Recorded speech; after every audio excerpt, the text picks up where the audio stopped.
Today I'm going to tell something about a very powerful technique that we practice in our yoga and meditation classes. It's a very powerful technique coming from a Hawaiian tradition. It's called Hooponopono. If you Google it, you'll find it.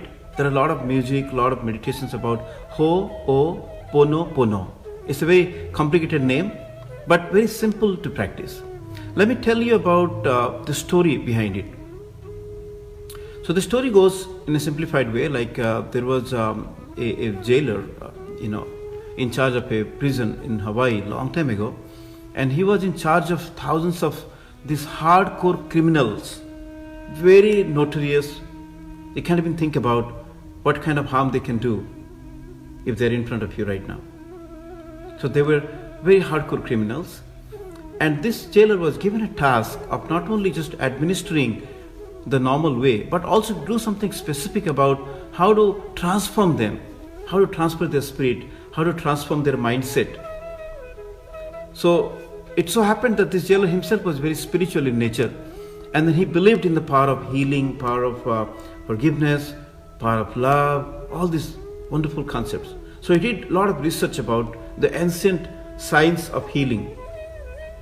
And it so happens that he found something spectacular in the past that the Hawaiian tribes used to practice. And he found this whole technique called Hooponopono. So the whole concept is about 4 words that we have to speak. The first word or a first concept, in different orders you can change, but I like this order. First is love. Nothing more powerful than the love. In our past talks, we have already talked about how important it is to have love in our life. So love is the first concept. And of course, the other magic word is I'm sorry. And the third one is forgiveness. And the fourth one is I'm sorry about it. So sorry, forgiveness, love, thank you. So these are the 4 words. So how it goes, like think about, if you happen to introspect something about something deeper in your life, you might notice that you might have made some mistakes, knowingly, unknowingly, out of anger, out of frustration, out of annoyance. So whatever that could be, we all make mistakes. So out of those mistakes, when you have already coming to a state of repentance, you always try to seek forgiveness. Isn't it? Like, sorry, I made a mistake unknowingly, please forgive me. And then somebody forgives you. There's always a second chance. And then you thank you for that person or your own self for being so kind to thank you. And of course, after that, you say, I love you for giving me a second chance.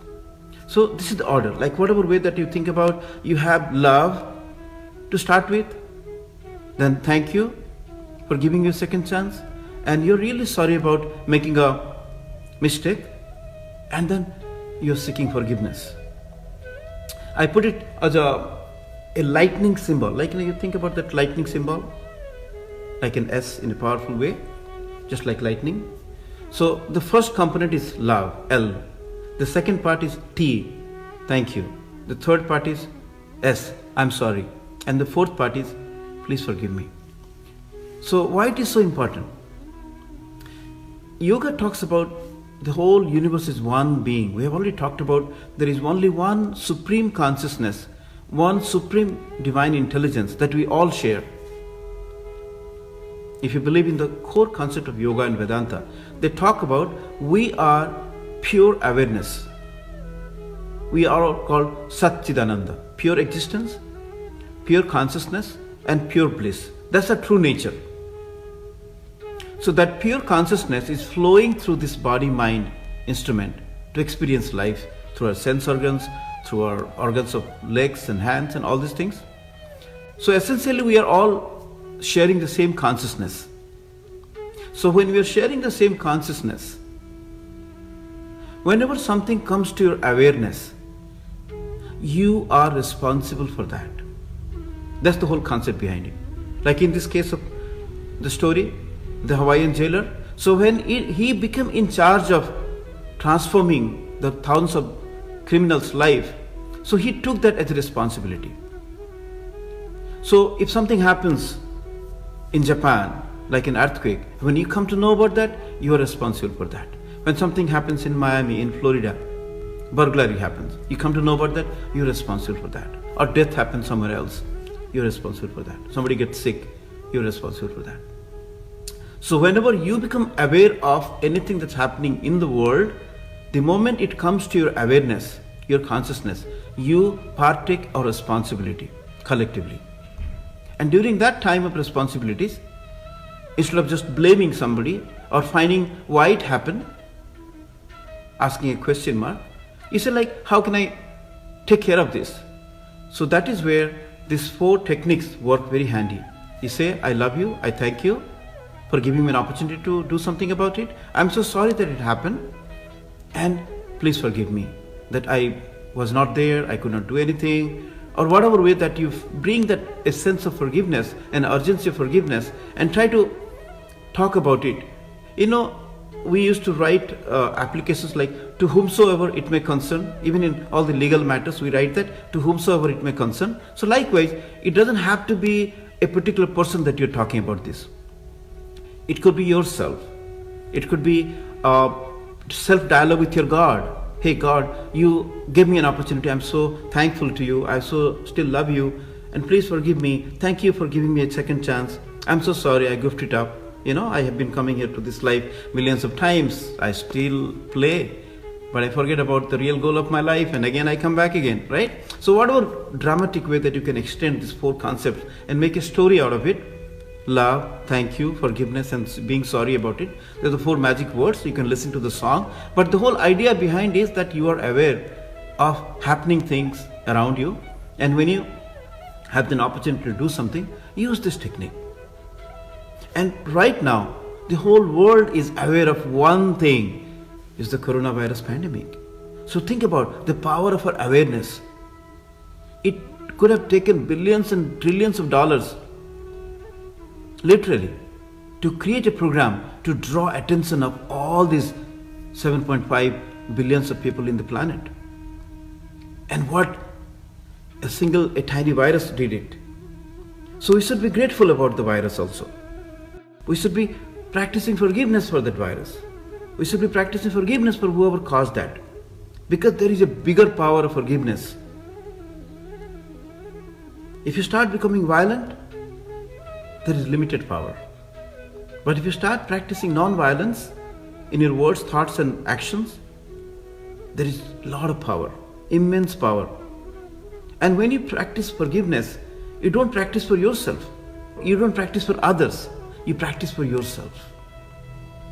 Because you lessen the burden from your heart that you've been carrying, that weight of somebody said something out of anger, out of frustration, out of annoyance, out of ignorance, and you've been carrying that all time. You know, there's a story that I remember. Like, it's a very powerful story. Probably most of you have heard about it. So this context is very important. Like, there were 2 monks. One is a senior monk and one is a junior monk. So they started from their hermit to a downtown to buy some groceries. And they, after did everything in the city, they were coming back. And it so happened that when they have to come back, they have to cross a river on a bridge. So they were walking, the senior monk was walking in the front, the junior was following him. And then they saw that a woman was getting drowned in the water beneath the bridge, in the river. So without losing a single word, a single moment, the senior monk just jumped onto the river from the bridge, just grabbed the woman, because he was capable of swimming, and just took about maybe a minute or 2 to put her down on the bank of the river. And rescued her without even looking at her, without even saying anything. He just started walking back again and joined the junior monk who was standing for him. And then they started walking towards their ashram. On the way, all the way, the junior monk was started asking questions to the senior monk. Hey, we are not supposed to think about women. We are monks, we are swamis, we are sages. Then you violated all the rule, and then you grab that woman, you hold her close to you, and then you did a sin, such a great sin. And like that, he started talking about in this manner. For hours. It took about all 3 hours to talk about finding fault with the senior monk. Why did he follow his instinct and then jumping back and rescuing the 2 men rather than following the rules of the ashram or rules of their monkhood? And the senior monk was very silent all the time. He was just listening, he was listening without any word. But just before the ashram came, he just opened his mouth and asked this junior monk, "Hey, I just grabbed that woman for 2 minutes. And now you have been holding that woman in your mind for the last 3 hours. Right? I just grabbed her for 2 minutes. I just left her in the bank of the river. But now you have been talking about her, you have been thinking about her for the last 3 hours. So think about, in our own life, somebody said something nasty 20 years ago. And I've been carrying that all my life in my heart. He probably did something out of mischief, out of something, I don't know about that. He went back in his life, enjoying his life. But now, poor me, I'm thinking about that all day, all night, practicing different kind of anger, frustrations, different kind of plots in my mind, how to take the revenge, sometimes depression, sometimes anxiety. All those kind of things is happening in my life. Just a single thing that happened, he just talked about one time, probably less than 10 seconds, and that has been hurting my heart for all these 20 years. Who is fool? Am I the person who really attacked me for one time? Or I've been sabotaging myself? I've been self-sabotaging myself. I've been cursing myself. I've been doing that pity party all my life. So that's the perspective that you have to really build up. So think about the power of forgiveness. If anybody and everybody practices forgiveness for whatever way that we have hurted our own self, because we are the biggest culprit to our own self, more than anybody else, believe me, that we do harm to our own self all the time. Other people don't do that much as we do it to our own self. So practicing self-forgiveness is a very important practice of spirituality. Practicing forgiveness for others on a daily basis, because knowingly, unknowingly, out of our subconscious mind, we have been doing this kind of small crimes, petty crimes all our life. So when we take the responsibility of practicing forgiveness for our own self and others in a formal way by using something like this Hooponopono technique, I love you, I thank you, I'm sorry, please forgive me. Just chant like a mantra. Everything is a mantra which has the power to protect your mind, to protect your heart, to protect your life.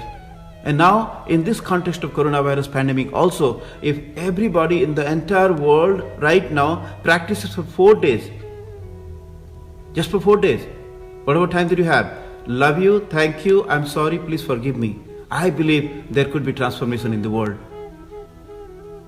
Let's guarantee ourselves that we are going to practice. Karmaneva adhikarastha ma phalesu kadachana. We have only the power to practice, not the result of it. So let's put our practice together. This is only a concept of 4 words. I love you, thank you, I'm sorry, please forgive me. And I believe it has the power of that lightning. LTSF. Love, thanks, sorry, please forgive me. In whatever way that we have caused this pandemic, whether by eating that bad soup or by creating ill will inside the virus, whatever that could be, out of anger, out of frustration, out of annoyance, out of ignorance, we all make mistakes. Everybody makes mistakes. To err is human. So let's seek forgiveness from the Almighty, from the God, from the universe, from the nature, from all those wild animals, and try to consolidate this practice together for 4 days from now. 5 minutes, 10 minutes here and there. Please practice this.